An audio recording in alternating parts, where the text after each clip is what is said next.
I believe for the first time in evolution, here we have in ourselves a species that is able to communicate about events of the distant past, to make plans for the distant future, to discuss, to sit around with a group and make use of the different knowledge, skills of the different members of that group and come up with new ideas.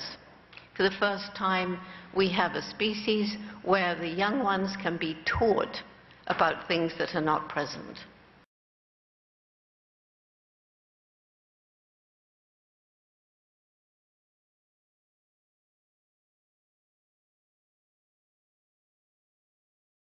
What do you think the federal government should do to prevent pollution? I think that it should stringently regulate pollution so that greedy corporations don't pollute our rivers, and I don't want my baby having 6 toes.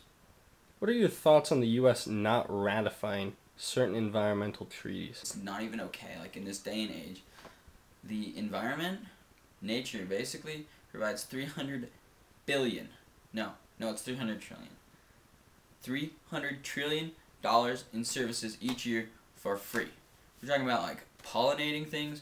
We're talking about like nitrogen in the soil. We're talking about air. $300 trillion for free. How can we not protect that? It's our greatest economic asset. What are your thoughts on offshore drilling? My thoughts on offshore drilling? Don't do it. We shouldn't be trying to pursue getting more oil. We need to stop getting oil. We need to become energy dependent. The reason why we're in 2 wars on the other side of the ocean is we need to stabilize the Middle East. The reason we need to stabilize the Middle East is because we need oil. We could be saving so many lives just by not trying to keep up our oil addiction. We need to go into rehab, and we need to come out with good, clean, renewable energy.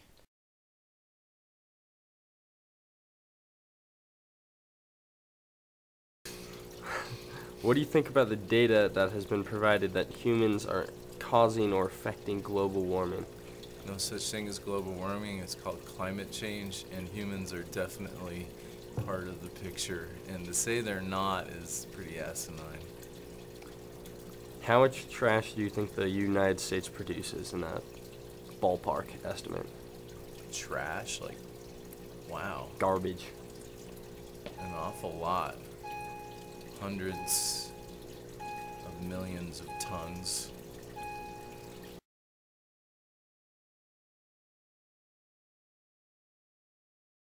What do you think about when you hear the garbage islands in the ocean?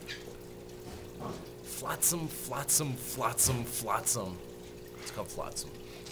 Isn't it? I'm pretty sure. That's a tragedy because the impact of those long-lived pollutants like plastics in the ocean are now coming to light, and the magnitude of how many there are is apparent now. And so we need to take that information and design plastics that biodegrade to smaller particles that don't end up like that.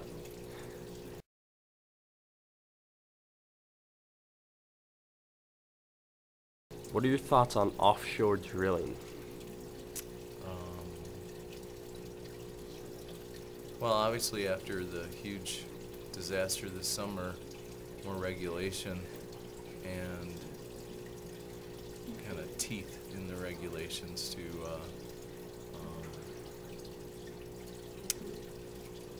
keep an eye on what's going on so we don't have that kind of disaster again. What do you think our country should do with the renewable technologies we are provided with? Oh. We should definitely pursue renewable energies and clean energy, and we definitely have to get off hydrocarbons.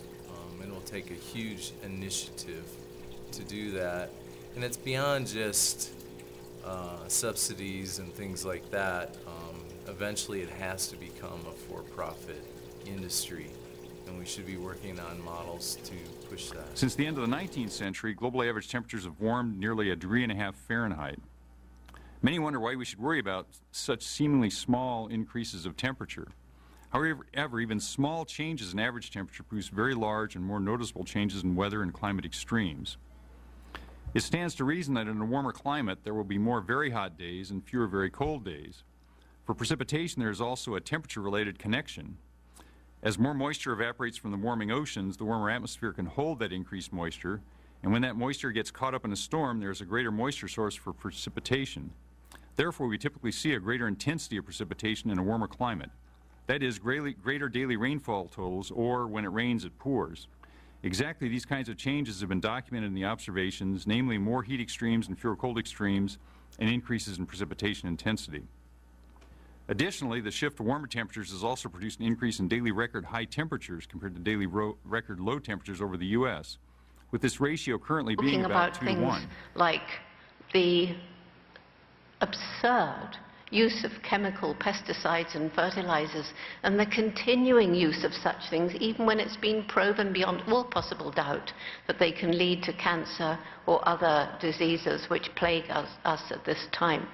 And yet, these chemicals leaching down from agricultural land, from households, and from industry leach into the water, the streams, the rivers, the lakes, and the sea, creating incredibly polluted water systems. And in addition to that, we find that surface water is shrinking, that the great aquifers are shrinking and polluted. We find terrible soil erosion.